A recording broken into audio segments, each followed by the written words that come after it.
Are you lonesome tonight? Unfortunately, hundreds of housewives in America unexpectedly found themselves answering yes to this question. You'd be all shook up if your husband went missing from his job as an Elvis Presley impersonator. Now imagine if hundreds of Elvis Presley imitators suddenly disappeared from music venue stages all across the country at once. It would be like an exclusive rapture meant to sweep away all instances of the king of rock and roll.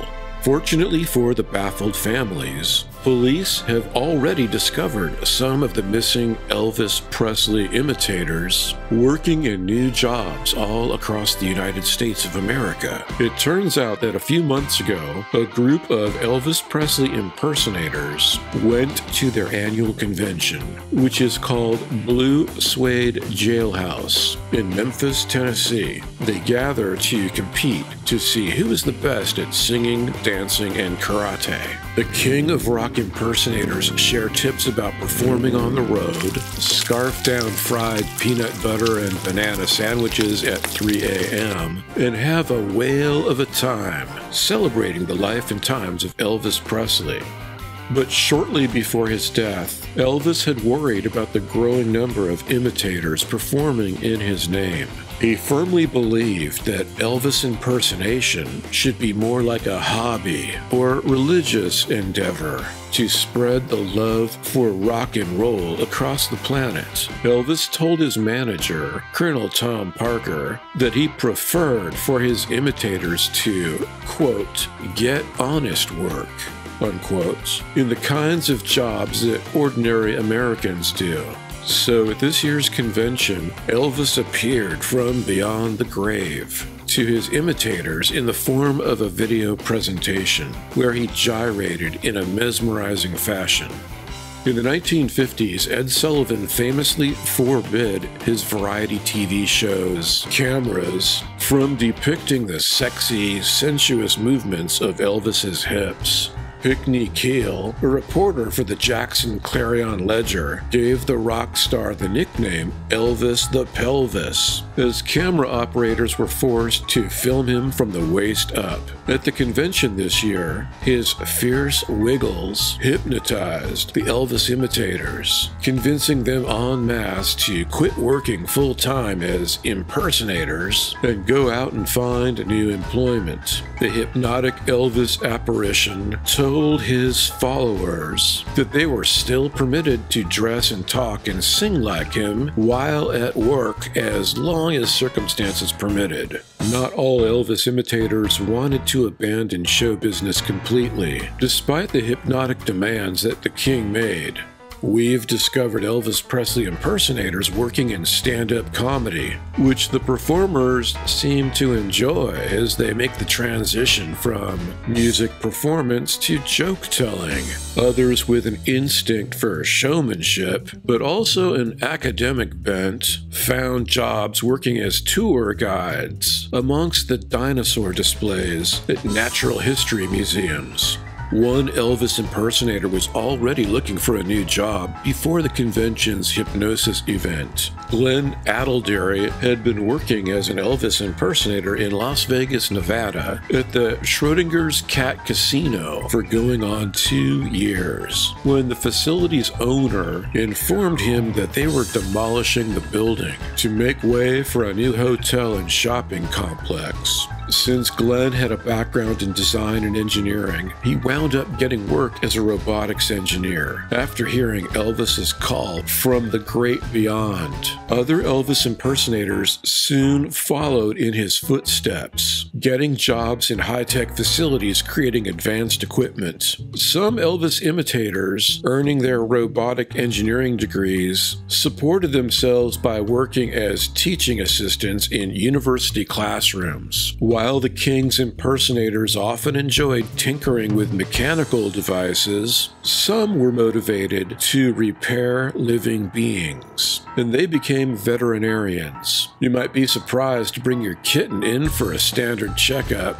to see an Elvis Presley impersonator, taking the animal's vital signs and checking for normal growth and development. There is no doubt that Elvis was a compassionate man, as evidenced by the work his impersonators do as veterinarians caring for kittens and other small animals. Elvis imitators now handle baby kittens with the same authority that the king used to hold his microphone in concert. Of course, because Elvis became addicted to dangerous opiates later in life, the Elvis Presley imitators working in animal clinics are not allowed to dispense pain medication to suffering animals and must leave this job to licensed veterinary technicians and animal nurses. Other Elvis impersonators prefer to work with enormous beasts, from dolphins and killer whales at marine mammal theme parks to tending to hippos, elephants, and other charismatic megafauna in zoos. It's easy to make the transition from taming large concert audiences to taming large animals in captivity. Speaking of animals confined in zoos, Elvis imitators have a long history of working as prison chaplains, dating back to the Red Scare era of the 1950s. Dozens of Elvis impersonators were present in death row execution chambers for the final moments of communist traitors found guilty of betraying the United States before their execution in the electric chair. Elvis Presley was a deeply religious man who sang Christian gospel music off stage. So it's not surprising that many Elvis impersonators left show business to become prison chaplains, death row inmates placing their requests for the menu of their last meal often include baked goods, such as pies and cakes. Addressing their culinary desires were many Elvis Presley imitators who abandoned life performing on stage to work in bakeries, creating and decorating sugary, gooey treats. Unfortunately, unlimited access to frosted cupcakes and other desserts plays havoc with the diet of the king of rock. After years of giving off smoldering, sexy concert performances in concerts in his youth, Elvis struggled with obesity during his later years. To stay fit, some Elvis impersonators get the majority of their exercise by playing frisbee at the park. But before Elvis imitators would head outdoors for a game, they would check the news to get an updated weather report. In the aftermath of the Great Resignation of Elvis Presley impersonators leaving the concert stage, many of them went on to become meteorologists, giving weather reports on local TV stations, addressing a home audience of folks who want to know whether the king recommends they put on a tight sweater due to inclement weather is similar to how Elvis related to the female fans in his audience who removed their bras and threw underwear toward him as he sang love songs that seemed aimed directly at their hearts. Also paying close attention to local weather conditions are the many Elvis Presley imitators who found employment as air traffic controllers. They are responsible for safeguarding the lives of patriotic citizens flying across America and keeping the skies free of terrorist attacks. Also playing a crucial role in foiling terrorists are the many Elvis Presley impersonators who left the world of live concerts to become TSA security agents, wielding wand scanners with the same dexterity as a guitar. Other Elvis imitators set their sights higher than airplanes flying in the stratosphere.